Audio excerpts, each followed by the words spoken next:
compromiso y responsabilidad. Hospital San Juan de Dios, protegemos y proyectamos la salud y la vida. Un cordial saludo a toda la comunidad carmelitana, bienvenidos a un nuevo programa de Hospital en Acción.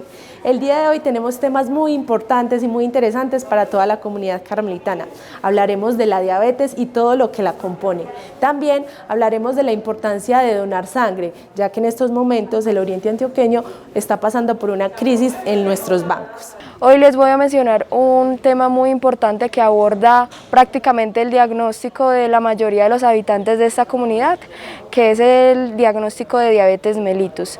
Diabetes mellitus, como la mayoría lo conoce, son problemas del azúcar, un problema y una enfermedad completamente prevalente en Latinoamérica y en Colombia. Se ha dicho que se ha reportado muchos casos de pacientes que tienen este diagnóstico, su mayoría siendo en un 88 o 90% de probabilidad. Es muy importante que conozcamos como tal el diagnóstico de diabetes mellitus. Primero tenemos que saber qué es diabetes mellitus. Es una enfermedad prevalente debido a que presentamos alteraciones en el proceso de poder regular bien la secreción de insulina. Hay varios factores de riesgo que pueden presentarse en la comunidad y que pueden ser prevenibles. Dentro de los factores de riesgo se tienen en cuenta los cambios de patrón de alimentación que se tiene en la comunidad, la desnutrición, que es un tema muy importante que, aunque se ha abordado, también es un factor que lo tenemos que tener en cuenta, lo que es el aumento o el consumo de ingerir alimentos de alta cantidad calórica, es decir, de azúcar, de calorías, de harinas, inclusive grasa. Además, el incremento que se ha presentado a la ineficiencia de la actividad física, el ejercicio, el hecho de caminar por lo menos 30 minutos al día, ha generado una gran decadencia para padecer esta patología. También se tiene en cuenta otros factores como es el fumar cigarrillo, el tabaquismo, el alcoholismo crónico. Por ejemplo, cada fin de semana uno tomarse sus 2 o 3 cigarrillos al día, al igual que otros factores que tienen en cuenta que son las enfermedades de base que tiene cada habitante, como cuáles: la hipertensión arterial, los riesgos cardiovasculares como es problemas del colesterol, problemas de triglicéridos, también se suma allí el problema de la tiroides. Sin embargo, a pesar de que estos son factores de gran dependencia para padecer esta enfermedad, el más importante y el que más se ha generado como mayor asociación, la obesidad. Hemos visto que la mayoría de nuestros habitantes generan como un alto índice de masa corporal, ya sea por problemas de sedentarismo, problemas de la alimentación, que de por sí pueden presentarse por ser hereditarios, la genética, por el simple hecho de que no podemos realizar como una actividad física como elocuente, al igual que la alimentación, que es muy importante. Estos factores de riesgo van a generar que padezcamos este tipo de enfermedades. ¿Cómo se diagnostica? Simplemente con evaluación del azúcar en sangre o con otros diferentes tipos de poder realizar estos determinantes valores para poder padecerlo. Hay dos términos que quiero determinar aquí que me parecen muy importantes, que es el término que se ha dado a prediabetes y diabetes. Prediabetes, que muchas de nuestras guías que presentamos para poder actualizarnos sobre la diabetes nos dicen sobre ese término como riesgo de padecer de diabetes. Es un término que casi no se usa, pero que normalmente siempre se tiene que mantener en cuenta, que es el riesgo de padecerla. No es que lo padezcas, pero es el riesgo que puedes de hacerlo. Eso se determina mediante los factores de riesgo, mediante la obesidad y mediante los valores que nos den del azúcar en sangre. Al igual que al padecerla, podemos tener como ciertos aptitudes o ciertos manejos que se pueden realizar. Es importante tener en cuenta también el tratamiento en cuanto a cómo se debe tratar la diabetes. La diabetes mellitus normalmente se puede tratar dependiendo de la clasificación que se tenga. Normalmente tenemos como 4 tipos de diabetes sin extenderme tanto. diabetes tipo 1, diabetes tipo 2, diabetes gestacional y diabetes normalmente dado por otros metabolismos y otras afectaciones que se pueden presentar.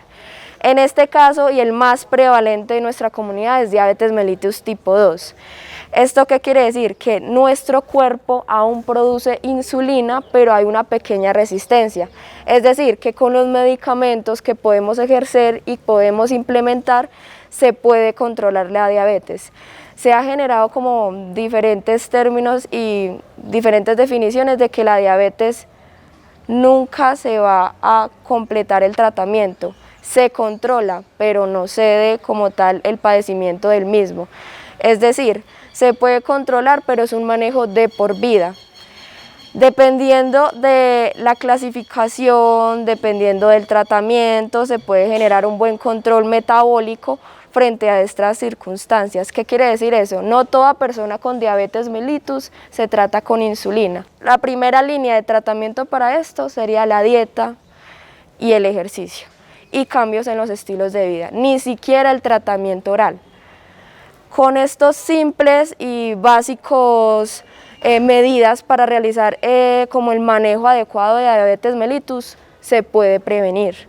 Inclusive se puede evitar las complicaciones a largo plazo. El tratamiento que se tiene posterior a la falla de cambios en estilos de vida y de factores de riesgo ya serían los hipoglicemiantes, lo que la mayoría conoce, metformina. Ya otros en general, empaglifosina, glibenclamida que ya no se usa, liraglutide, varios medicamentos que de pronto los del común suelen asociarse por ya haberse presentado en familiares o en personas pues allegadas. Dependiendo de su manejo y de su control, inclusive pueden llegar a no generar un tratamiento con insulina. ¿Cuáles son las principales complicaciones que presenta la diabetes mellitus? Puede generar afectación y diseminación neurológica, afectación a nivel de las pupilas o a nivel pues del nervio óptico, afectación al riñón o dado caso sistémico. El otro que es muy principal y que tenemos que mantener en cuenta a nivel arterial, por lo que al padecer diabetes mellitus puede presentarse esas complicaciones si no se trata comúnmente. Protegemos y proyectamos la salud y la vida.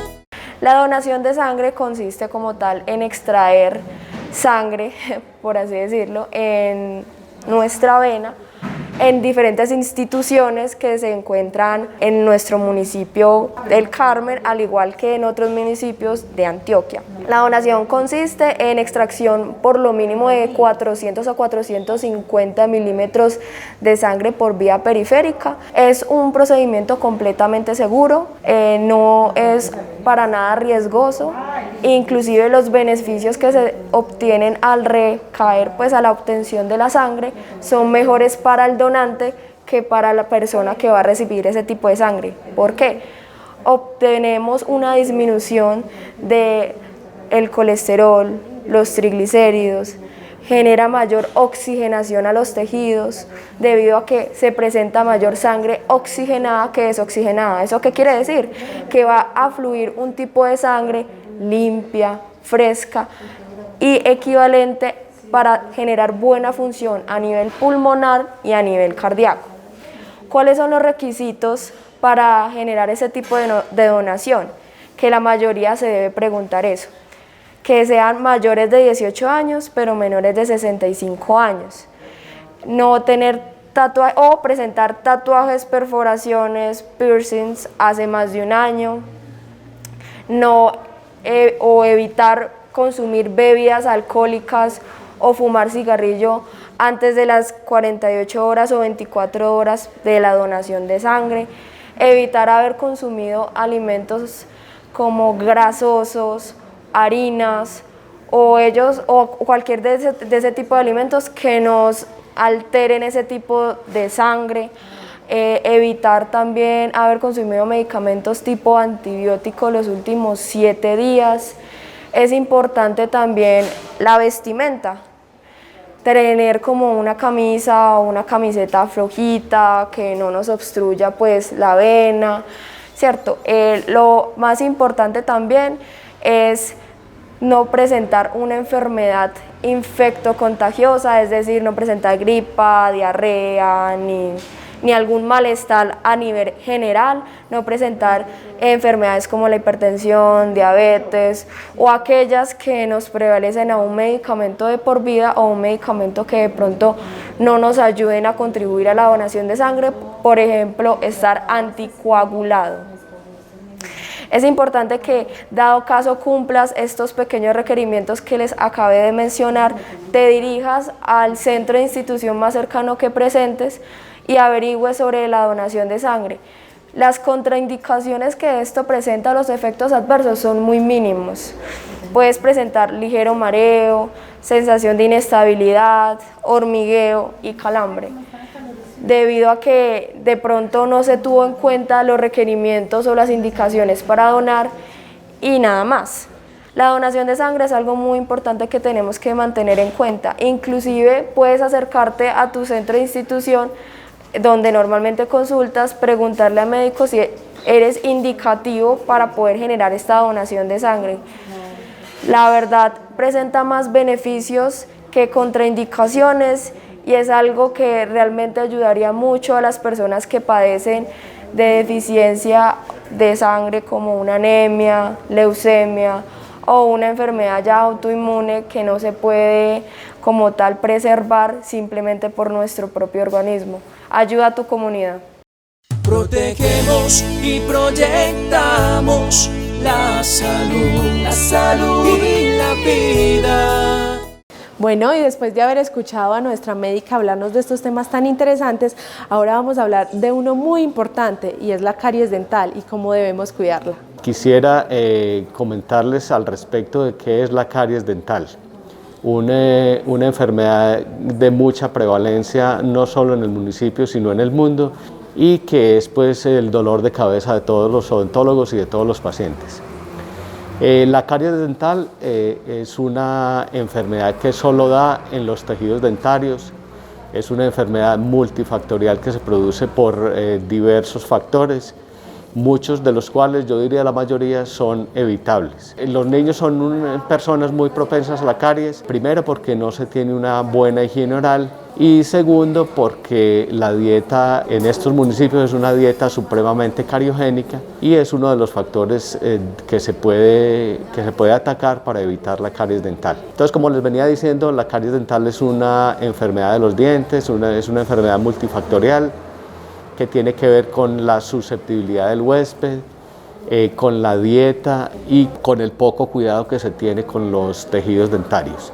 ¿Cómo empieza la caries? La caries empieza básicamente con una mancha blanca, es una enfermedad que en sus inicios no tiene sintomatología y por eso es la importancia de asistir de manera preventiva al odontólogo para que sea él quien determine la presencia o no de caries dental y el manejo dependiendo del estadio en el cual se encuentra. La caries, como les venía comentando, se inicia con una mancha blanca que si no se trata adecuadamente puede terminar en la destrucción de los tejidos dentarios, en la afectación del tejido pulpar y en un proceso infeccioso que podría comprometer la salud del paciente. ¿Cómo se evita la caries? La caries dental, hay múltiples maneras de evitarla. Lo primero es que yo a todos mis pacientes les digo que el mejor tratamiento es el que se hace en casa, el trabajo y el tratamiento preventivo, que consiste en una higiene oral adecuada, y que consiste en cepillado después de cada comida y en el uso adecuado de la seda dental, porque el uso del cepillo no es suficiente para mantener una higiene bucal adecuada. Entonces la idea es que se utilice el cepillo después de cada comida y la seda dental como mínimo una vez al día. Y la recomendación es que se haga en la noche antes de ir a dormir para evitar que la placa bacteriana que queda entre cada uno de los dientes, entre diente y diente, haga daño todo el tiempo que nosotros estamos dormidos. La otra manera de evitar la caries dental es teniendo una dieta no cariogénica, una dieta que incluya frutas y verduras y en lo posible evitarse los alimentos muy dulces y pegajosos, que son los sustratos para que la bacteria que produce la caries haga todo su daño en los dientes. Otra de las maneras de prevenir la caries es asistiendo regularmente al odontólogo para que sea él quien de manera previa y de manera oportuna diagnostique la caries en los estadios iniciales, que es la manera más fácil de tratarla. ¿Qué síntomas se producen cuando hay caries dental?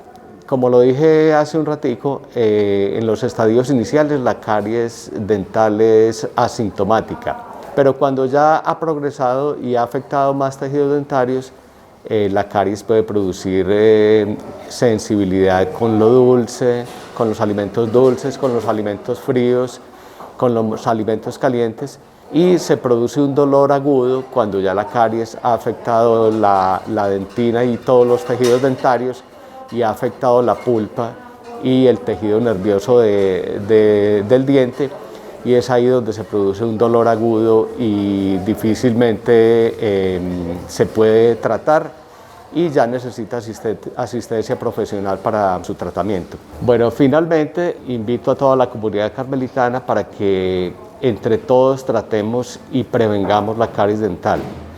Primero, con una higiene oral adecuada, que es el trabajo que cada uno de nosotros hace en su casa con el autocuidado. Asistir regularmente a las citas odontológicas con el fin de que sea el odontólogo quien determine la presencia y la severidad de las lesiones de caries en los dientes.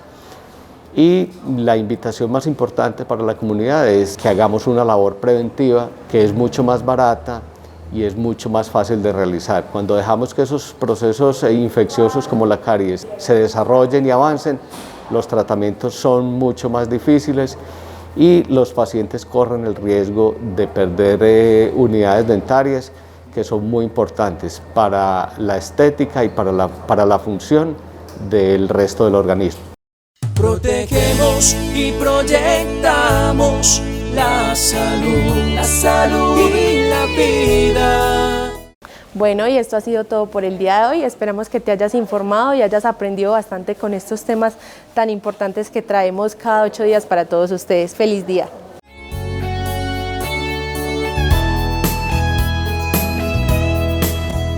Calidad, compromiso y responsabilidad. Hospital San Juan de Dios.